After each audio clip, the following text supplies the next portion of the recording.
Hi, I'm Dawn, and this is where Shabby meets Bling. This is Thrifted Finds and Flips, where we thrift it, then we flip it. I would like to thank my guest host for tonight, Marika from Marika Creations. You're going to find the links to her channel and this playlist in my description box below. I just picked this up. Yeah, I know it's hard to see. Hang on, bear with me. But first we're going to go $2. Yeah, $2. Garage sale. Was a weird shelf of some type. Still has brackets on it. But flip it over. She's solid wood, people. And if you're looking for molding on the cheap, thrift and garage sales, because this is going to become the base of the window of my shower. But I need to do a little bit to it first. I don't like that rim right there, which looks like it might have been a plate rack for somebody. And I feel like if I flip it and cut it, I'm gonna be better off. So I'm gonna try to pry it apart. Hopefully it's not glued together. Hopefully, cross your fingers. But let's take a good look at it. This is what this is. Isn't that cool? I mean, $2. Solid wood, thank you. Thank you, whoever. All right. Woohoo. I thrifted this curtain rod for $2. And I'm estimating it's right around 5 feet long. You see the pretty rows on the end? On each end, actually. Go down here. Pretty rows, pretty rows. Well, the problem is this. The window I want to use this beautiful curtain rod on is not 5 feet wide, so I need to alter it.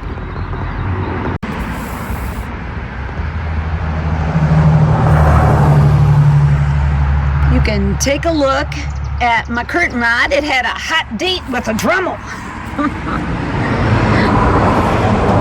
And the Dremel said, "You're too long." And that's what we have now. I did temporarily put the little plastic thing back in there so I don't cut myself, but you can see how sharp the edges are. So next, we need to sand.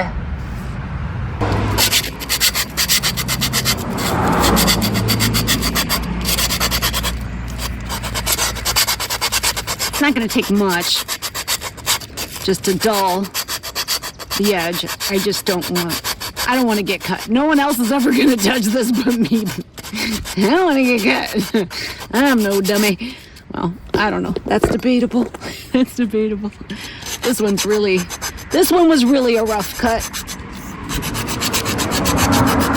Once I get it sanded, I'll get a rag and wipe it down really well, both pieces. And then we can paint them to match my chandelier, which was also thrifted. Also for $2. I'm not going to run my finger on it because once again, I don't want to test it out. I think it's fine and dandy. This piece will be inside this piece. That will go on the end there, so no one will ever touch it. I've wiped them down and now I'm going to paint. And I'm looking for a bronze color.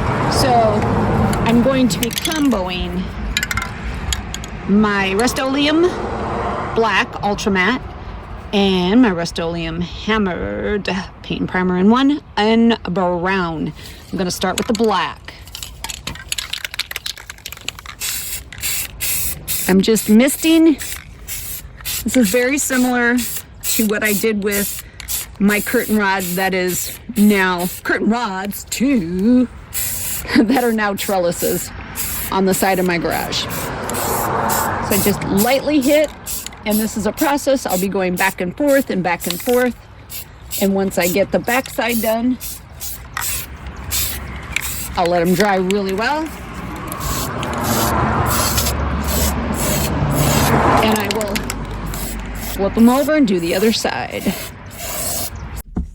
So So I keep mentioning the chandelier that I thrifted. It was probably one of the best finds I've ever come across.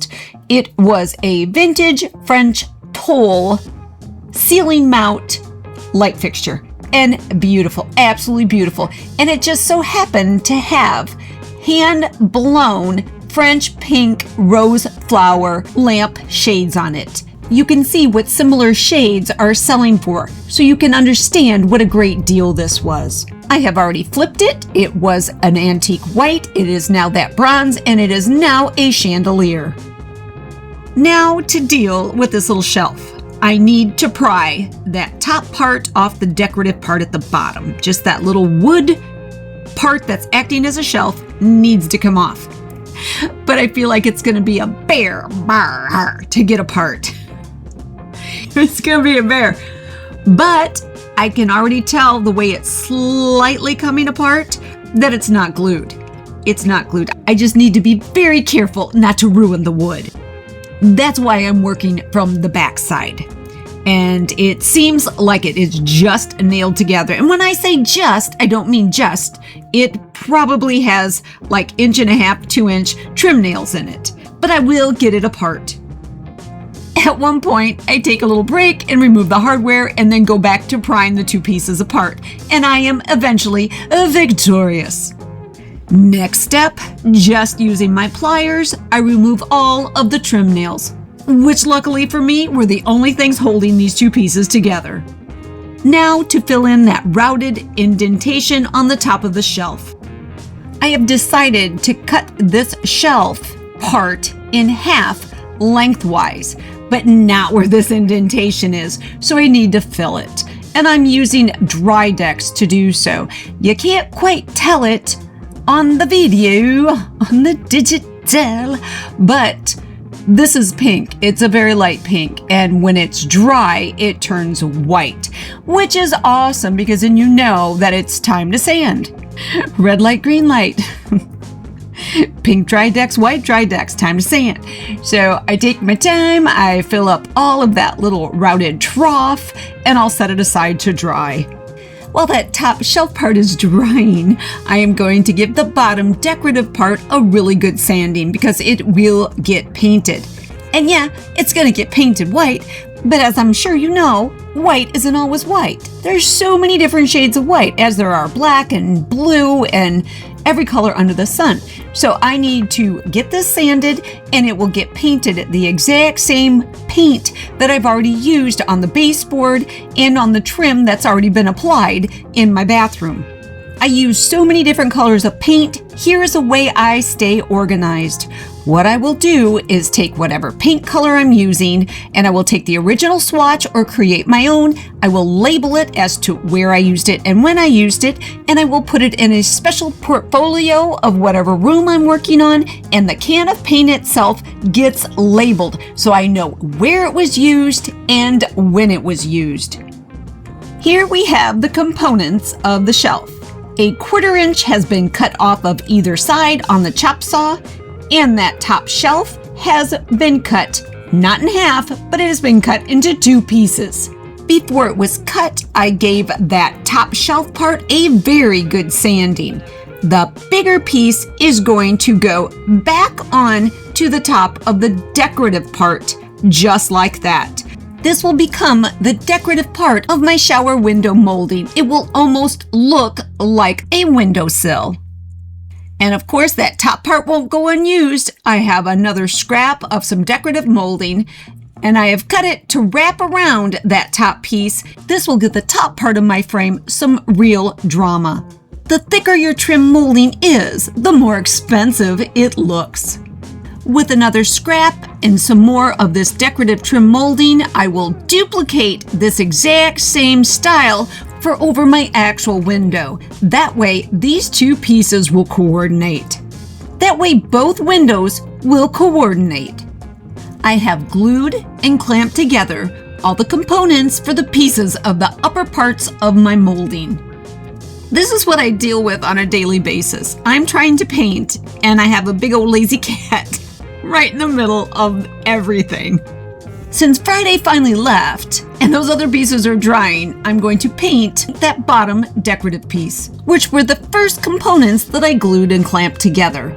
Once I've finished painting this piece and the other two pieces are dry, I will give them a light sanding and give them their first coat of paint.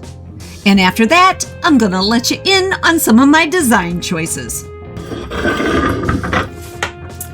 These are the bathroom tile. They are made to look like bricks. So when laid out, they will look like a brick road, a brick patio, an old path in Italy or Spain. These are Italian, and my decision has to be whether to lay them in a brick pattern, like so, where you offset, like so, or do I want to do something different? Definitely don't want anything modern where they line up. Not the aesthetic I'm going for. So I thought maybe, just maybe, I go with a herringbone, which I think will be very, very effective. You just keep layering and layering like so. This one would go right there. Then you're probably wondering, what? Okay, yeah. Then you go like this. So you can see how the hoo, hoo, hoo, boom, boom. Next one would go here. And that's how it would look. And I think that's the way to go for this beautiful bathroom. Now, as far as shower tile go, I have two different sizes. These are for the walls. These are Spanish tile. There are 8 different patterns in all. There's this one, and 6 others. And I absolutely adore these. I think they're simply stunning. And look at how well they play with the colors in the brick. This is really going to give me an old world looking bathroom, which I want with all the modern amenities, of course. Here you can see the opening in the shower, and the glass is about to be installed. I did not want a shower curtain, so I designed a walk-in shower, and for privacy, an elevated window. You know me, I'm so shy. So shy. And if you take a look beyond the window opening, you will see my shower tile has already been installed. Here's a good look at the glass installed and the basic trim in place. And painting's in progress. Hey.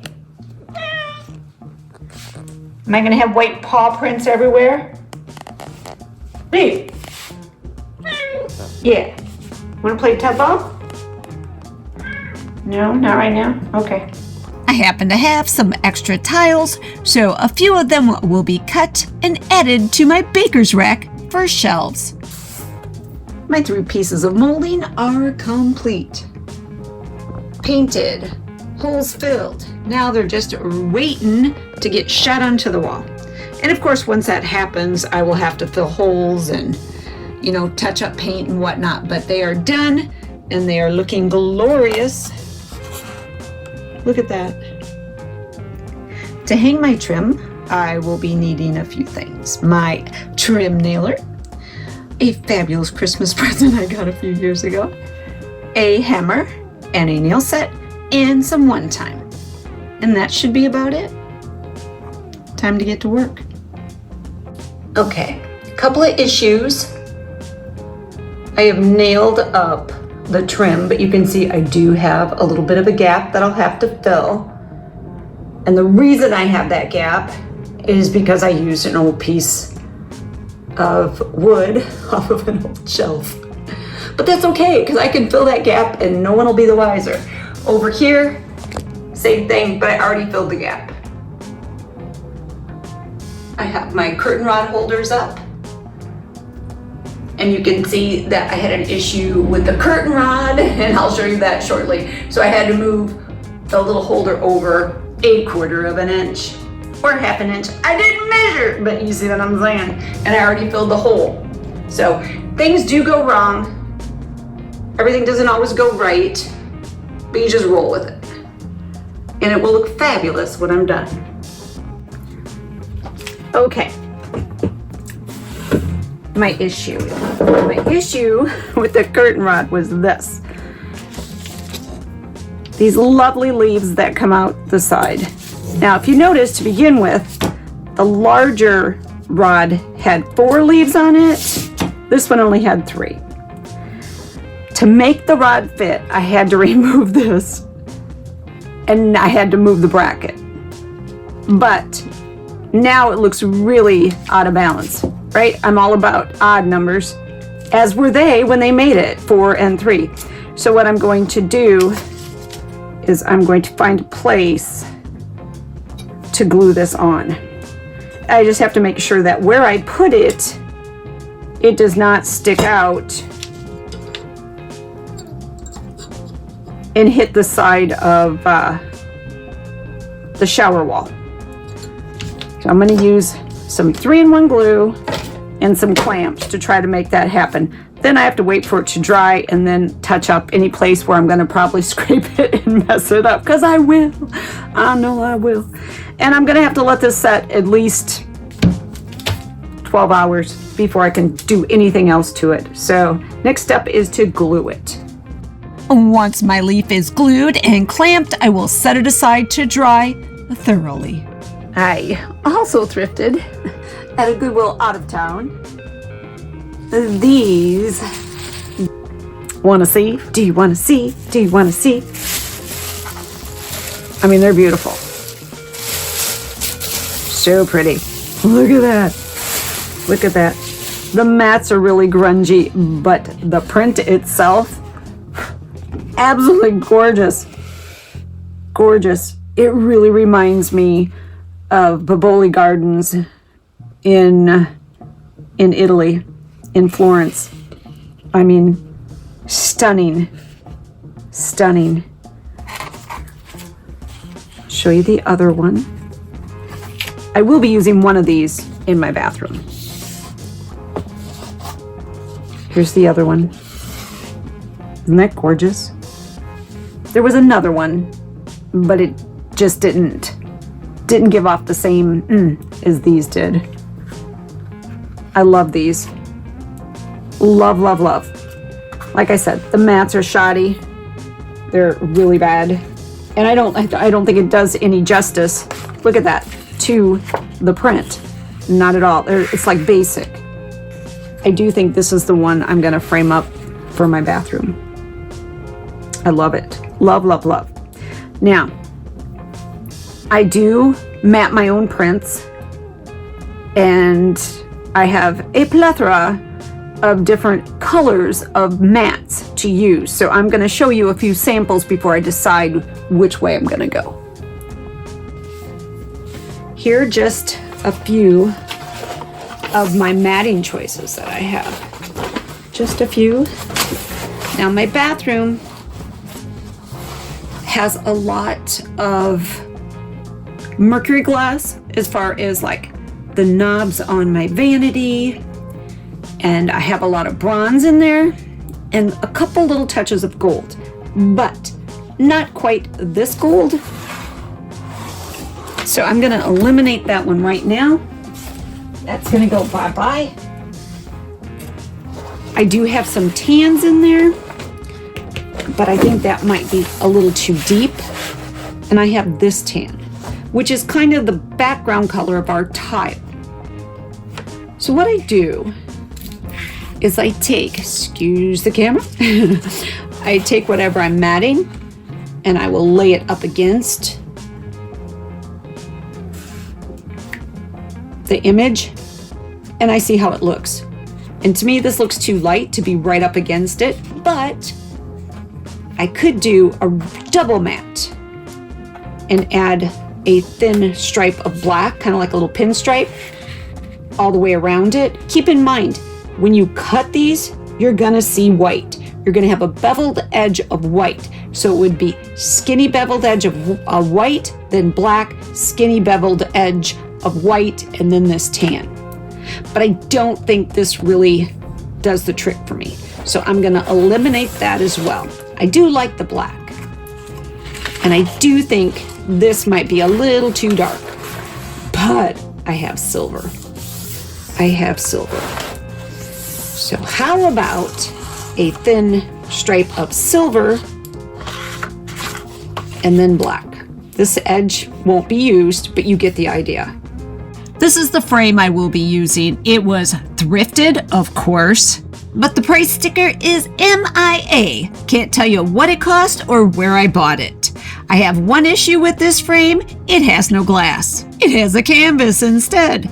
So once I remove the canvas, the staples, and the wire, I will take it to the store and get a piece of glass cut. My frame now has glass, and now I need to figure out what I'm going to do with it. The plan is to get it cleaned up, and once I get it cleaned up, I can determine if I'm going to leave it as is or I'm going to paint it. As you can see, it's cleaning up really nice. The oak is absolutely gorgeous. It cleaned up so well, I decided to give it just a little wipe down with some paint. This is Folk Art Home Decor Chalk Paint by Plaid, and the color is Java. Once the paint dries, I will add my glass, my mat, and my beautiful image. All my projects are complete. I think we should check out the bathroom and all the progress I've made so far. First, I think we need to take a really good look at the floor. I'm very proud of this floor, not only for picking such a gorgeous tile, but for laying that herringbone so precisely. It was my first time laying floor tile, and I really enjoyed it.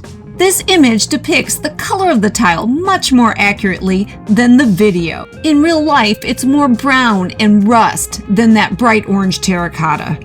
Knowing that, you can see how well it really works with the shower tile. As I previously mentioned, the wall tile are smaller than the tile used on the floor of the shower. The floor shower tile are 2x2 and the wall 1x2. The shower tile was purchased at Lowe's and the floor tile, those brick, were purchased at Floor & Decor. My favorite place to not only look at tile, but purchase tile.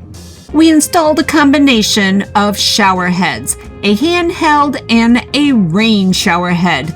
I love both.